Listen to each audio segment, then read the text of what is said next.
What's up, ADHD Fitness fam? It's me, Anna, and this is my brother Josh. I'm Josh. And happy 2025. Today, we're just going to talk about a few of the issues that sometimes us ADHD people get when we try to set a New Year's resolution.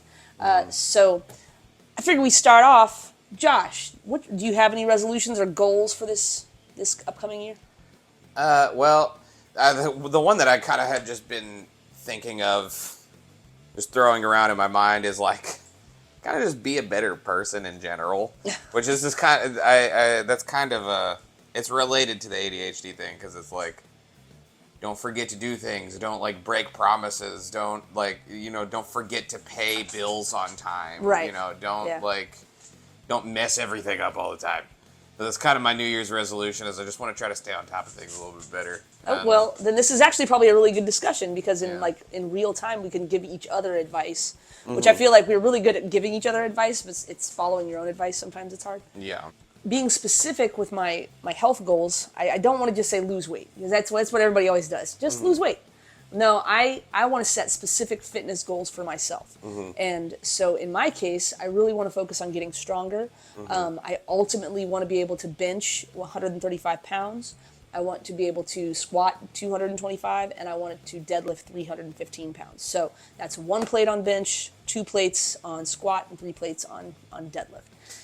Yeah, me also the same, but add 1 more plate to each. Oh, okay. Okay.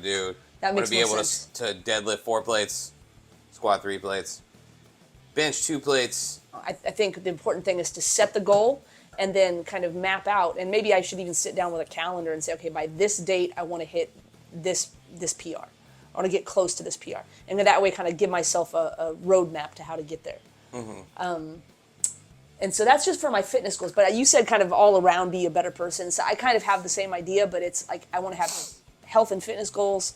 I want to have maybe career goals and then maybe personal goals. So in my career goals, actually, I really want to get the YouTube thing going. I really want to focus on that and get monetized on YouTube.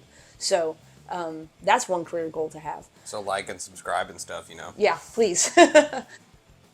Why do you think that ADHD people have a harder time sticking to goals that they set for themselves? What are the obstacles that get in the way? I think one of the big ones is like the hyper-focus thing, where it's like, I'm going to put all of my effort into this one thing, and you're going to accomplish it for a while, but then it'll peter out. Oh, that's interesting. See, I was going to count hyper-focus as a strength. Well, it's kind of a double-edged sword. Because it can help you get started, and it can help you learn a lot of things that you need to learn about whatever it is that you're trying to accomplish while you're hyper-focusing on it. But it's like, if you're making like every waking minute about a particular thing, so you gotta have eventually you're going to lose momentum. So you got to have that balance. Yeah, for sure.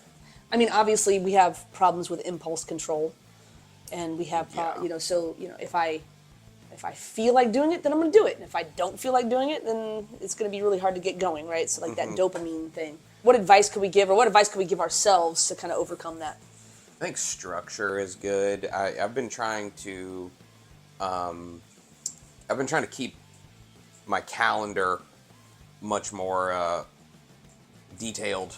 So you have to have the discipline to get through it, which tends to also be more of a struggle for ADHD. Yeah, absolutely. And I think making it a habit, and that's where you have to kind of fight through that period of time where it's not a habit yet. But like once you develop that discipline, like I'm an early riser. I didn't start out as a morning person, but I trained myself over years and years, because I knew that the only time I'd be able to squeeze in a workout was before work, because I'm too exhausted after. So it took me a long time, but eventually it became just like even if I don't set an alarm, my eyes will pop open.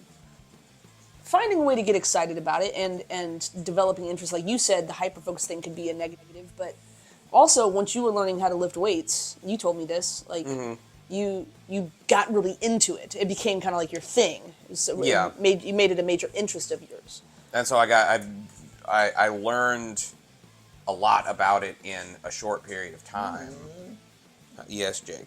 So, but that kind of gave me like a basis of knowledge to be able to start doing it, and then it kind of got to a point where it wasn't my hyper focus anymore. Right. But like the intimidation of starting doing it was gone. It was like, okay, I know how to do this now. Yeah. And then also just prioritizing it and like really make it, and again, be specific. So for me, I really want to prioritize my strength training this year and also and I haven't touched on this yet, but my stretching and my mobility because I'm not getting younger, unfortunately. So really need to prioritize that. And I think one way I can do that is to attach the more fun stuff or the more engaging stuff to the less engaging. So I mean, what do I mean by that? I think I will make sure that I stretch after every workout. So like I'll just make it a part of it. Like I really love doing the deadlifts, but deadlifts come with stretching afterwards, and just make that a consistent thing. Connect the two together, and I think that's one way you can kind of make those priorities stick.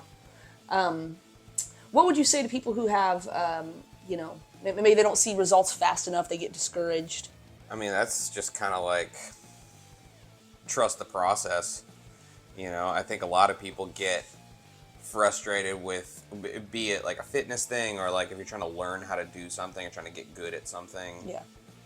Whatever it may be, like I think people get frustrated when they don't see results fast enough. And it's like, you got to understand that if you're doing the right stuff, then it's gonna happen. It's just not gonna happen as quickly as you want it to happen. Oh, and then the last thing, have an accountability buddy. Have somebody who is like your either your training partner or somebody who's going to hold you accountable every day. There's been a couple times where Josh has, like I just say, okay, what are we doing today? Deadlifts or squats? And he's like, I guess I'm working out today, because I just didn't sort of give him an out. So having somebody in your life who can either work out with you or at least can check in on you and, they say, hey, I met my goal today. How are you doing? I think that's hugely important because sometimes you just don't feel like doing it. And then when you see your accountability buddy do it, you're like, oh, I should be working out. I hope you enjoyed the video today. I hope it helps you out in your new year, 2025. And if you liked the video, then please like the video, share it with somebody, and don't forget to comment and subscribe. Thanks so much. See you in the next one.